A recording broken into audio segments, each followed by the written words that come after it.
देखिए, अमेरिका से लेके पूरे दुनिया में हिंदुओं पे अन्याय अत्याचार हो रहा है, उत्पीड़न हो रहा है, मंदिरों को तोड़े जा रहे हैं। और अभी अमेरिका की एक कंपनी ने सर्वे किया था और भारत को पे टिप्पणी किया था कि भारत में अल्पसंख्यकों पे अन्याय हो रहा है, जबकि स्वयं अमेरिका में हिंदुओं पे अन्याय हो रहा है, अत्याचार हो रहा है।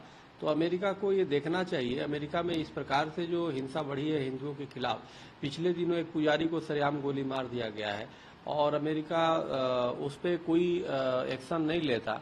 बांग्लादेश में आप देखिए कि हमारे हिंदुओं का अभी तक उत्पीड़न वहाँ हो रहा है और हम कहीं न कहीं यहाँ पे भारत में जो है क्रिकेट खेल रहे हैं बांग्लादेश के साथ। हमारे लोगों ने जब विरोध हिंदू महासभा ने किया तो उन पे FIR हो जा रही है।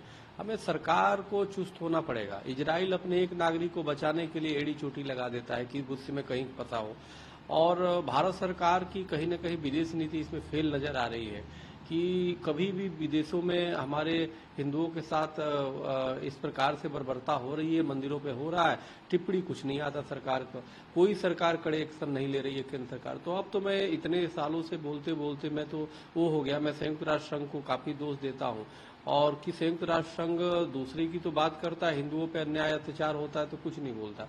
कम से कम सरकार को ये चाहिए कि इंटरनेशनल स्तर पे इस बात को उठाए कि जिस प्रकार से विश्व में जो वसुधैव कुटुंबकम की बात जो हिंदू सनातनी करते हैं उस पे इस तरह से अन्याय अत्याचार और अमेरिका जैसे देश में होना, इंग्लैंड में होना, पाकिस्तान में तो होता ही है, बांग्लादेश में हो रहा है। तो हमें लगता है हमारी सरकार में कुछ न कुछ इनको सुधार करने होंगे। सरकार की नीतियों, अंतर्राष्ट्रीय नीतियों में सुधार करके और अंतर्राष्ट्रीय स्तर पे अपनी जो हम पीड़ित है इसको आवाज बुलंद करने होंगे, तभी जाके विश्व का ध्यान हिंदुओं के प्रति आएगा। अन्यथा इसी तरह अत्याचार होता रहेगा।